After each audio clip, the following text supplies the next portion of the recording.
हिंदू धर्म का एक एक त्योहार जो हमारे भगवान शिव ने निर्मित किया है, शंकर ने जिन बारों को बनाया, त्योहारों को बनाया, तिथियों को बनाया, घड़ी और पल बनाए, शिव महापुराण में सब लिखा है कि एक एक पल, एक एक घड़ी, एक एक तीर्थ का एक एक स्मरण जो करा गया है हमारे यहाँ त्योहारों का, तिथियों का, वारों का, नक्षत्रों का, ये शंकर ने करा। ये कोई सहज नहीं। नारी अगर पति का नाम लेती है तो उसकी आयु तिल भर की क्षीण होती चली जाती है। कितना?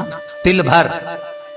स्कंद पुराण में लिखा है तिल भर की आयु क्षीण होती चली जाती। नारी ज्येष्ठ पुत्र का नाम लेती है, हाँ ज्येष्ठ में अगर बेटी है तो उसका नाम ले सकती है, पर ज्येष्ठ पुत्र बड़ा पुत्र है और पुत्र का नाम लेती है तो उस बालक की कभी उन्नति नहीं हो सकती।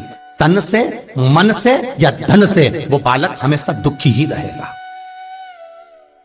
तुम दुनिया का सारा सपोर्ट कर दो, तुम चाहे अपनी प्रॉपर्टी बड़े बेटे के नाम कर दो, तुम चाहे पूरा दुनिया भर का सुख अपने बेटे के सामने लाकर खड़ा कर दो, तो भी अगर मां अपने बड़े पुत्र का नाम बार बार लेती है तो वो पुत्र या तो तन से या मन से या धन से दुखी ही मिलेगा, वो सुख नहीं पा सकता।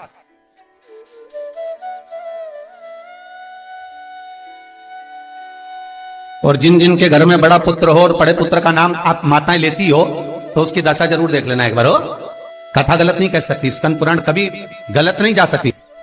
आपके घर में भी अगर बड़ा पुत्र हो और पुत्र का नाम अगर आप ले रहे हो, हाँ ये जरूर है, अगर बेटी बड़ी और उसके बाद पुत्र बड़ा है तो वो ज्येष्ठ नहीं माना जाएगा। ध्यान रखना, ज्येष्ठ का मतलब होता है सबसे बड़ा पुत्र, उसके बाद सारे बच्चों का जन्म हुआ। क्योंकि बेटी अगर जन्म ले ली पहले फिर बेटा हुआ तो बेटी ज्येष्ठ कहलाएगी, है बेटा नहीं कहलाएगा।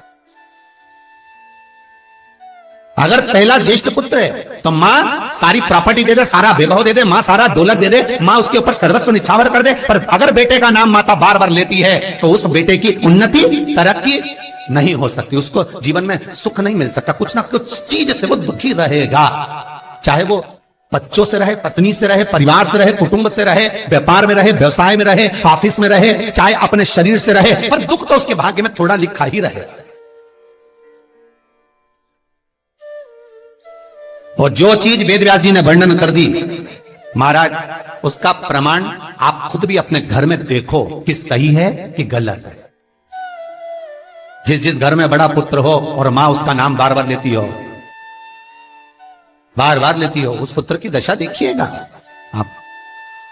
तन, मन और धन तीन तरह से। इसलिए निवेदन करूंगा मेरी माताओं से, आपका प्रेम बहुत है क्योंकि आपका बेटा बड़ा है, आपका पुत्र बड़ा है, आपका बहुत प्रेम है और बेटे का भी माता के प्रति बहुत प्रेम है, पर उस प्रेम में तुम्हारा जो संबोधन है बार बार नाम लेने का, उससे उसको तकलीफ हो सकती है। इसलिए निवेदन है, मेरे कृष्ण का नाम कृष्ण था पर यशोदा कभी कृष्ण नहीं बोली है, कभी नहीं, यशोदा कभी कृष्ण नहीं बोली, कनुआ कहती थी। आपके बेटे का नाम कुछ भी, आप उसको नाम से मत पुकारो, उसका नाम चेंज कर दो, थोड़ा सा बदल दो, आप उस नाम से उसको पुकारना प्रारंभ करो। आप जो भी बोलना चाहे, आपके दिल की बात है, तो आपके पुत्र से आप क्या बोल सकते हो।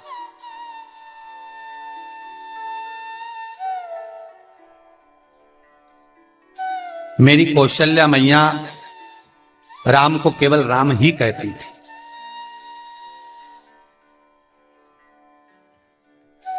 केकई राघव कहती थी,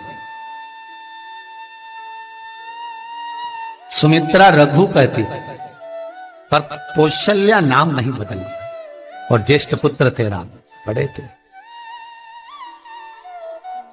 बड़े हुए, वन जाना पड़ा, लौट कर आए, धोबी की वार्ता सुनकर सीता का परित्याग करना पड़ा, समय आया लक्ष्मण का त्याग करना पड़ा, और समय आया तो ये शरीर को ही सरयू में छोड़ना पड़ा।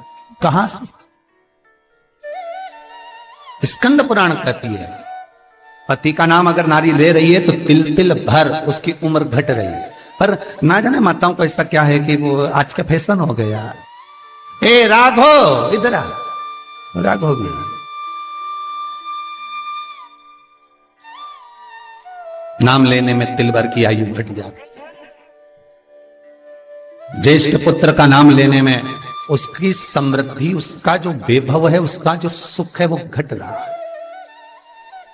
जिस गुरु से गुरु मंत्र लिया है, गुरु दीक्षा ली है, जिस गुरु से आपने गुरु मंत्र का स्मरण किया है, जिस गुरु से आपने गुरु मुख हुए हैं, जिस गुरु से आपने गुरु मंत्र लिया है, आपने अगर मंत्र ले लिया, 4 जगह पर बात निकले, कोई पूछ भी ले कि आपने गुरु मंत्र किससे लिया, तो बता दो भैया हम तो वहां गए थे, वहां का जो गुरु जी है उनसे हमने गुरु मंत्र लिया, वही हमारे गुरु है।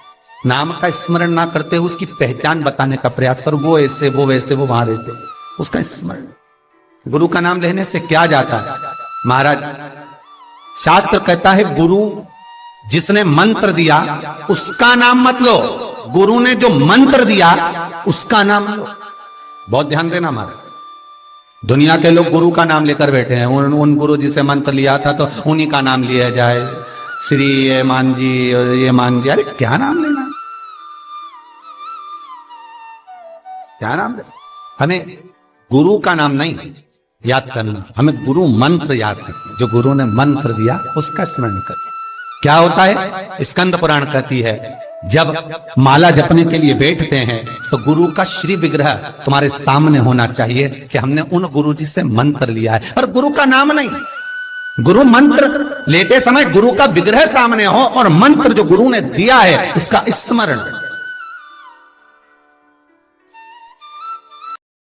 उम्मीद है आपको ये वीडियो अच्छी लगी होगी। अगर अच्छी लगी हो तो इसे अन्य जरूरतमंदों को शेयर करें ताकि वो भी इसका लाभ ले सके। धन्यवाद। श्री शिवाय नमस्तुभ्यम।